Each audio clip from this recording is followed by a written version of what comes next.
Good afternoon, ladies and gentlemen. Welcome to today's Canadian Club of Toronto event. Thank you all very much for being with us. We are very proud of our long history as the leading current affairs podium in Canada. We are dedicated to encouraging debate on the issues that matter to this city, this province, and this country. Please join me in thanking our esteemed panelists today.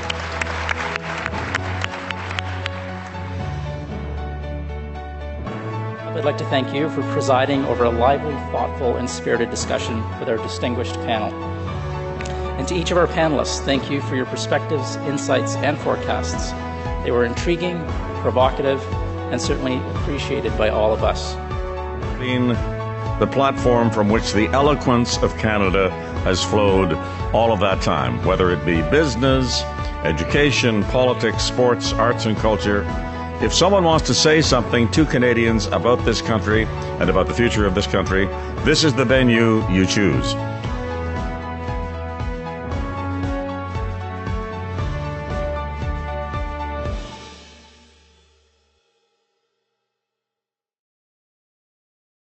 My name is Jennifer Sloan. I'm the president of the Canadian Club of Toronto and your host today. We are proud of our 118-year history as the leading public affairs podium in the country. And we're proud of our commitment to providing a diverse set of guest speakers who address issues in a way that our ever-quickening pace of life rarely allows. Led by a volunteer board of directors, we are dedicated to encouraging open and accessible debate on issues that matter to Toronto, to the province, and to our country. Through our youth and young leaders programs, civic action diverse city partnerships, accessibility commitments, as well as through our media partnerships and social media properties, we provide opportunities for Canadians around the world to engage with leading political, business, and public figures. Thank you for joining our conversation today. And to kick us off, we're going to ask Minister Oliver to draw a business card. And the lucky winner will receive a gift card courtesy of Target. Lynn Chow, our Executive Director of the Canadian Club, will announce our winner. Lynn. And our winner is Arthur Fish from Borden Ladner Gervais.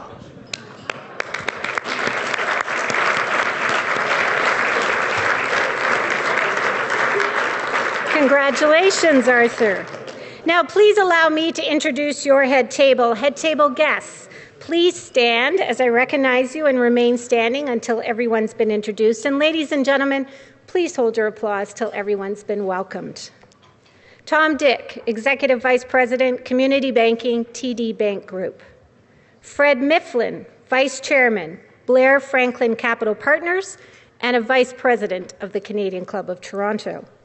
Janet Eckert, President and CEO, Toronto Financial Services Alliance. Terry Campbell, President, Canadian Bankers Association. Miriam Kramer, Manager Government Relations, OCAD University, and a 2014-15 Civic Action Diversity Fellow. Danny Asaf, Co-Chair, Competition and Foreign Investment Group, Tories LLP, and the President-elect of the Canadian Club of Toronto. Sean Weir, National Managing Partner and CEO, Borden Ladner Gervais LLP, and our guest speaker today, Canada's Minister of Finance, the Honourable Joe Oliver. Ladies and gentlemen, your head table.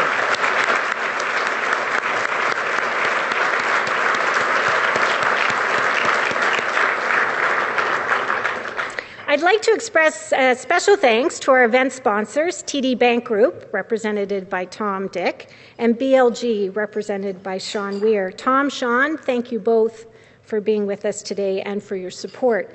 And I'd also like to welcome a group of youth and young leaders from the University of Toronto's Rotman School of Management, sponsored by Blair Franklin Capital Partners. Students, welcome. Before I introduce our honored guest, I want to let our live audience know that you can join our conversation via Twitter today and Instagram at CDNCLUB, or by simply using that hashtag. Just 7 months ago, the Honourable Joe Oliver stepped into the role of Canada's Finance Minister. He joined us then to outline the Economic Action Plan 2014 Act.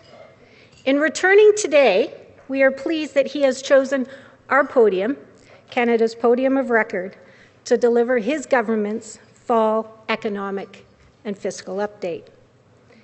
These updates provide crucial data and direction about our economy, the state of our finances, the federal budget, and market conditions. Each fall, Canadians, particularly business leaders, financial planners, analysts, and the media, count on this report when considering the year ahead. So, Minister Oliver, we hope you have brought tidings of good joy with you today. In the federal government's ongoing effort of producing balanced budgets, they have a chief financial officer who knows how to deliver. Indeed, Minister Oliver had a long and distinguished career in investment banking prior to entering politics in 2011, beginning at Merrill Lynch. He also held senior roles at other investment dealers. He worked at the Ontario Securities Commission as its executive director and later served as president and chief executive officer of the Investment Dealers Association of Canada. A Harvard MBA graduate, he also served in advisory and consultative capacities with the International Council of Securities Associations and the International Association of Security Commissions. Let us wait no longer. Minister Oliver, the Canadian Club of Toronto's podium is now yours.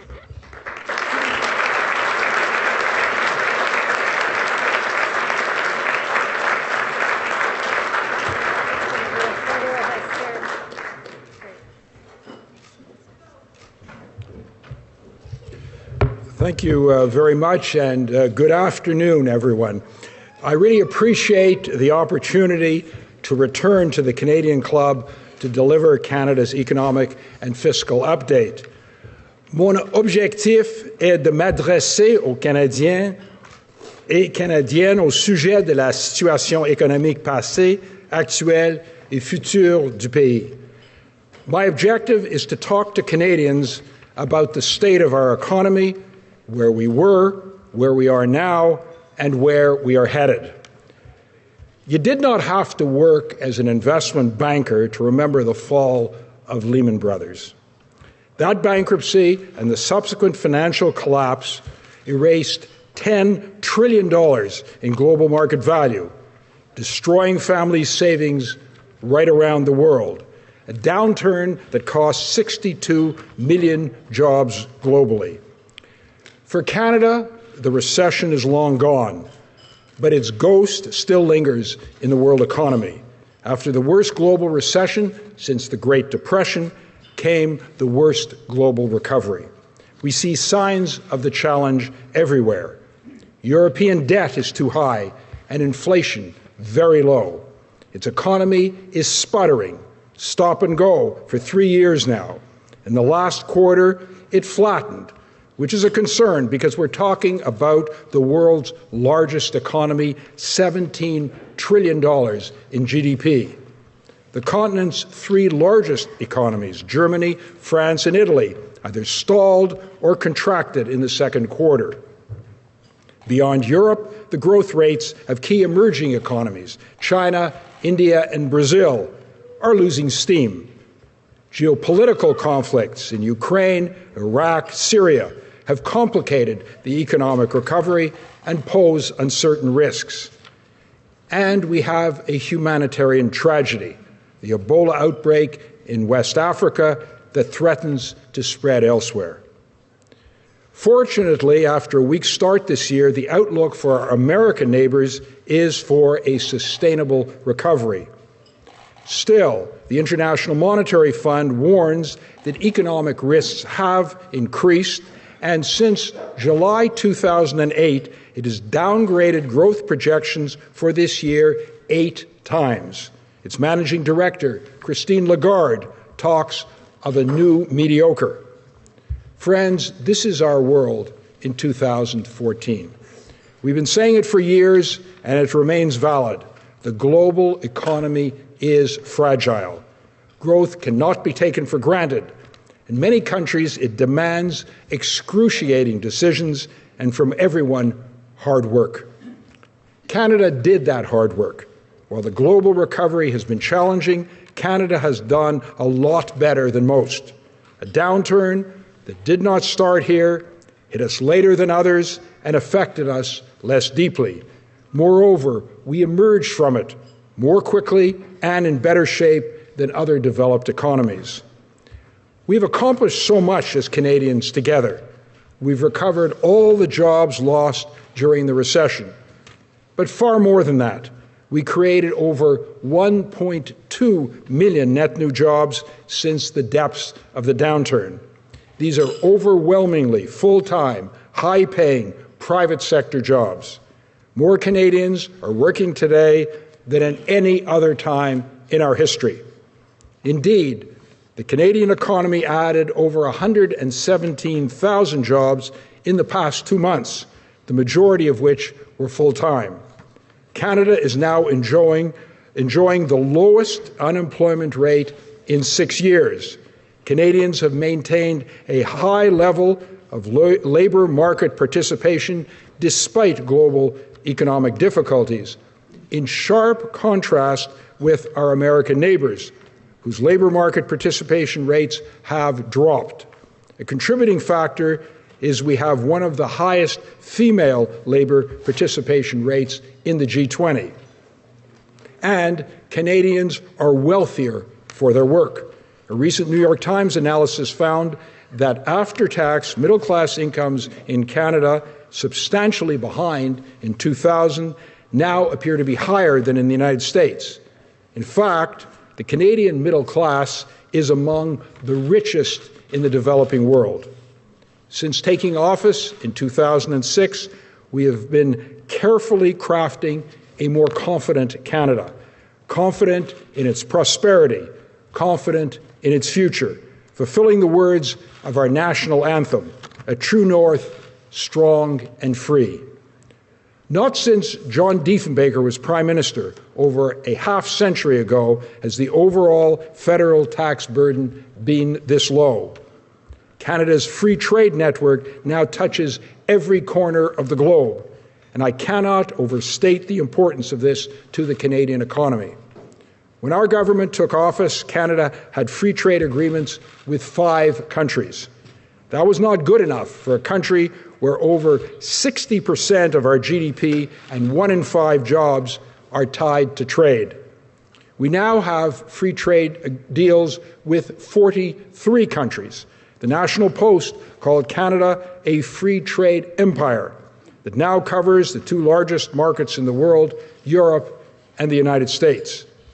Recent strengthening in Canadian export performance is a positive sign that our approach is working. It also should encourage business to start investing available capital in expansion, which would bolster employment and economic growth.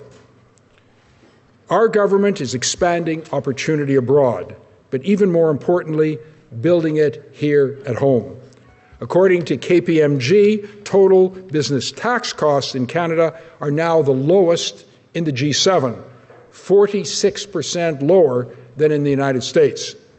Bloomberg ranks us as the 2nd most attractive place in the world to do business. Both the IMF and the OECD are expecting Canada to be among the strongest growing economies in the G7 this year and next. Friends, Canada is on the rise. A strong nation with a promising future. This is Canada's moment. But there is a lesson to be had from the Great Recession.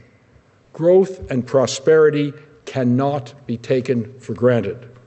This is a hard lesson for many countries to learn. The Great Recession wreaked havoc on some of the world's strongest economies, many of which are still struggling to surface from the slump. At the same time, new economic powers are emerging who will represent over 90% of global growth over the next 25 years.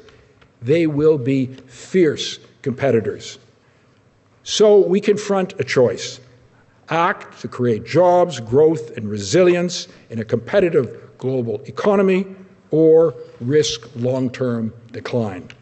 As the Prime Minister said, Canada's choice will be with clarity and urgency to seize and to master our future, to be a model of confidence, growth, and prosperity in the 21st century. We must relentlessly choose prosperity or settle for the new mediocre and consign our country and our children to remorseless decline. Our Conservative government chooses prosperity, and I know Canadians do too. So where does the path to prosperity lie? Through our low-tax plan for jobs and growth. These targeted, affordable measures are found in Canada's Economic Action Plan. Measures to keep taxes low for Canadian families and job creators. Equip Canadians with the skills they need to pursue the jobs they want. Invest in world-class research and innovation. Reduce red tape and empower businesses. Responsibly develop our natural resource wealth. Help businesses succeed in the global marketplace by encouraging trade and foreign investment. And make historic investments in infrastructure, including our new Building Canada plan, the largest and longest federal infrastructure investment in Canadian history.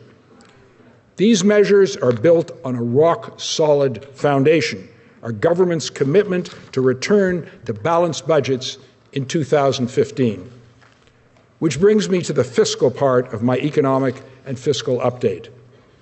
In the worst of the recession, Canada's deficit stood at over $55 billion.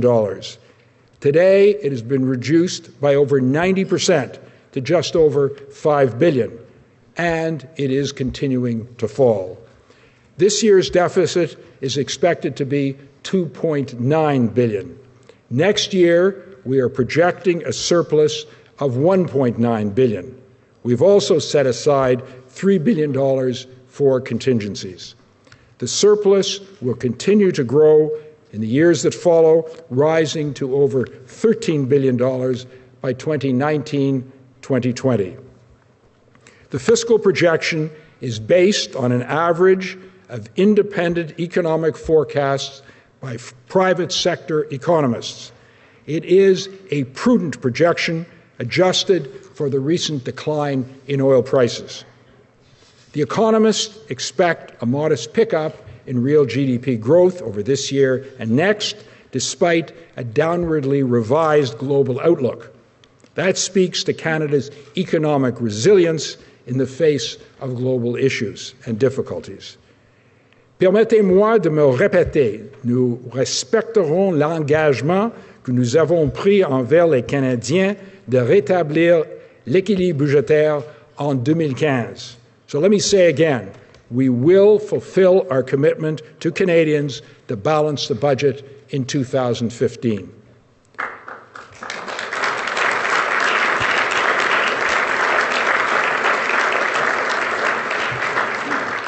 This is a remarkable achievement, especially when so many other countries are still locked in deep deficits. In fact, Canada's federal debt to GDP ratio is half that of the G7 average. It's not easy to return to a balanced budget. Budgets, after all, do not balance themselves. That requires a plan and the discipline to follow it. Canadians should be proud, not just of our impending balanced budgets, but how we got here. We did not accomplish it by raising taxes or slashing transfers to the provinces, like our predecessors. To the contrary, we repeatedly cut taxes and we increased transfer payments by 55% to $65 billion this year. Transfers used for health care, education, and equalization. We remain committed to keep driving taxes down and increasing transfers as the economy grows. What is not growing is the bureaucracy in Ottawa. Direct federal program spending has declined for the fourth year in a row.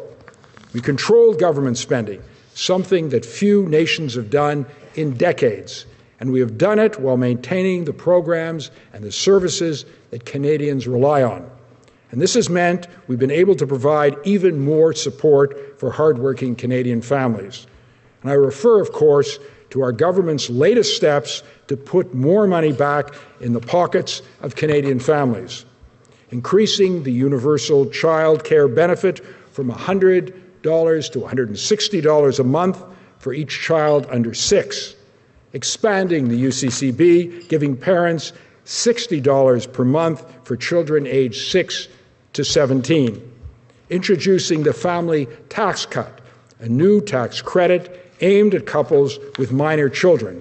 It allows a spouse to transfer up to $50,000 of taxable income to a spouse in a lower tax bracket, with a maximum tax saving of $2,000.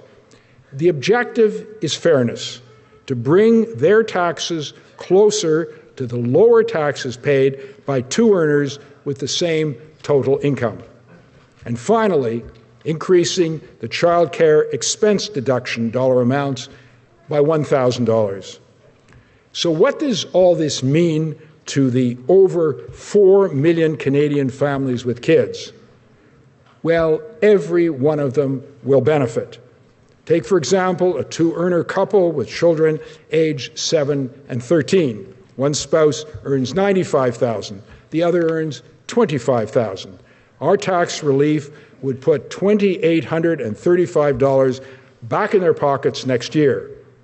Or a single mom earning $30,000 with a 4-year-old and an 8-year-old. She will receive $1,224 in 2015 alone.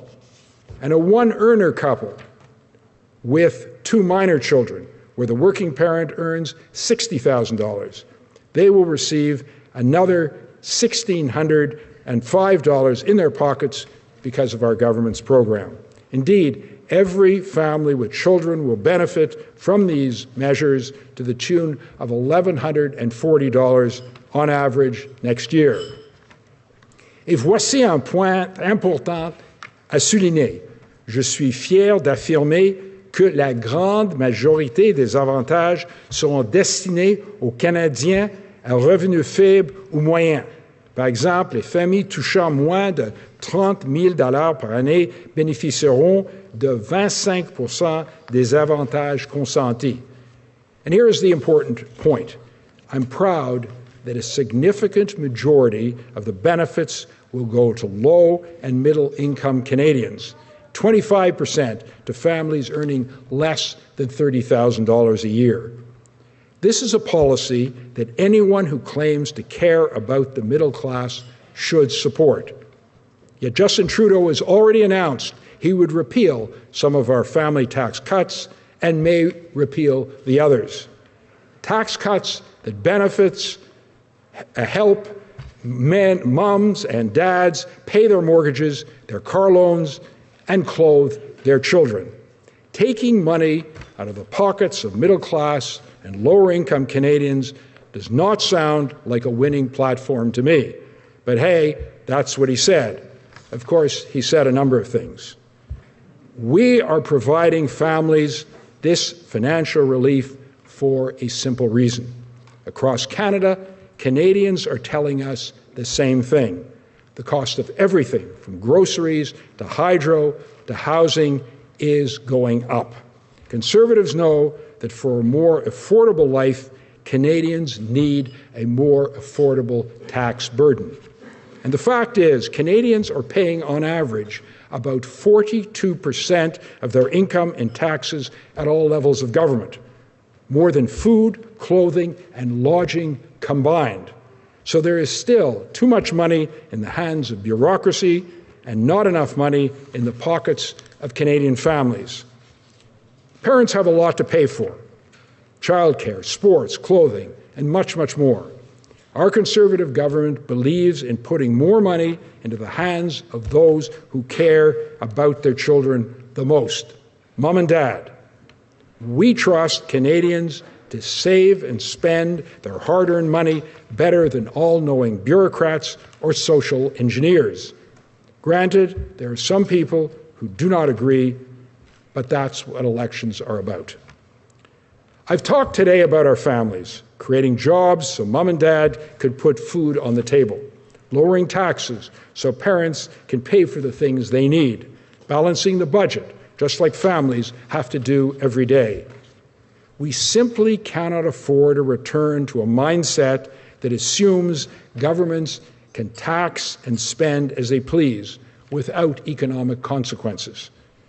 We understand these basic truths. No government can tax its way to prosperity, and no government can indefinitely spend more than it earns. We cannot take prosperity for granted. Higher debt means higher taxes and service cuts for our children and our grandchildren.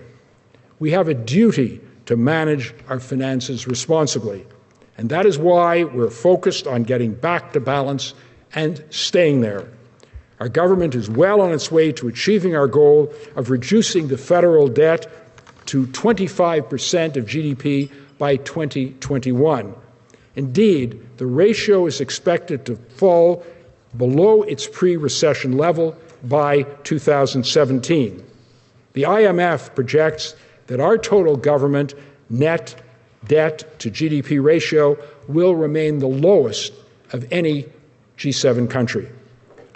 It is simply not fair to saddle our children and grandchildren with our expenses. So we will present a balanced budget plan to Canadians as promised. As you can see, our government is delivering, and our Prime Minister is providing the leadership. Now is not the time for risky experiments or a flighty trip back to discarded ideas and failed policies. My friends, Canada has come a long way, but we aren't out of hot water yet. The global economy remains fragile. Our government has a plan to meet these challenges, a plan that is working, and we need to stay the course.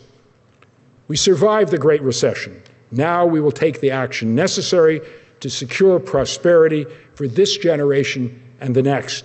Let us work together to make the greatest country in the world even better. Thank you.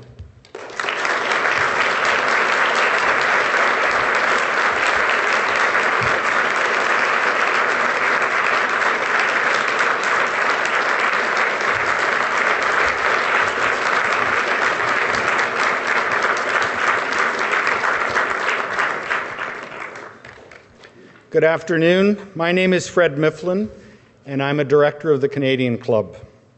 Minister, I want to thank you for delivering what many will consider an encouraging economic and fiscal update today. These are clearly challenging times, both economically but particularly geopolitically. As our government continues to focus on being fiscally responsible with Canada's finances, there are many positive signs of a healthy economy in the year ahead. If your update is any indication, 2015 should be a promising one for families, individuals, and businesses alike. Balancing Canada's budget takes tremendous effort. Minister, we're pleased that you are at the helm of that effort. Please accept our best wishes for continued success as Canada's Minister of Finance, and thank you again for joining us at the Canadian Club today.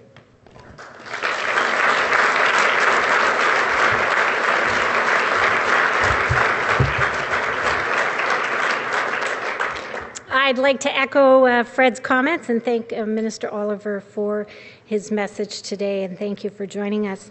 Once again, I'd also like to express our special thanks to today's sponsors, TD Bank Group and BLG. Thank you for your support. Now, before we adjourn for lunch, I'd like to tell you about some of our upcoming events. On November 26th, we'll be hosting Michael Sabia, President and CEO of the Caisse de dépôt et placement du Québec, And on December 18th, join us as Frédéric Oudéa, Chairman and CEO of Société Générale, discusses adapting the banking model to the 21st century, followed by a conversation with CIBC's CEO and President, Victor Dodig. For a full listing of the club's upcoming events and to order tickets, please visit our website at canadianclub.org. And finally, I'd like to draw your attention to the event survey we have on each of your tables. The Canadian Club is always looking for ways to improve your experience, so please take a minute to help us out by sharing your thoughts and comments, including whether you like our new shortened luncheon format. We very much appreciate the feedback. This concludes our television programming, which will be broadcast on Rogers TV in the days to come. I'd also like to invite you to visit the Canadian Club website to download the webcast and podcast of the Minister's Update. And now, ladies and gentlemen, please rise as you are able and join me in a toast to Canada. To Canada.